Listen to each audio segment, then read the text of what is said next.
চলো আজকে তোমাদের নিয়ে যাই নরদিনীর বৌভাতের পর্বে। বৌভাতের দিন কিন্তু দারুণ সুন্দর একটা শাড়ি পরেছিলাম আমি। আর এই হচ্ছে আমার বৌভাতের ফাইনাল লুক। তত্ত্ব হাতে করে সবাই মিলে পৌঁছে গেছিলাম নরদিনীর বাড়িতে। আর আমাদের কেমন লাগছে তোমরা কিন্তু অবশ্যই কমেন্টস করে জানিও। তো যাওয়ার পরে নরদিনীর সাথে দেখা করে চলে গেছিলাম পেট পুজো করতে।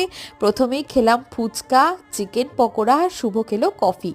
তারপরেই চলে গেছিলাম মেন কোর্সের পর্বে। মেন কোর্সে ছিল গরম গরম কড়াইশুটির কচুরি, তার সাথে কিমা চানা, যেটা খেতে কিন্তু দারুণ হয়েছিল।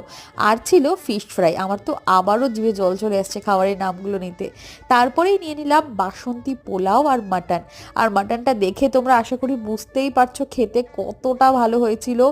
আর পোলাওয়ের সাথে মাটনের কম্বিনেশনটা কিন্তু সবসময় দারুণ লাগে। তোমাদের কার কার এই কম্বিনেশনটা ভালো লাগে অবশ্যই জানিও।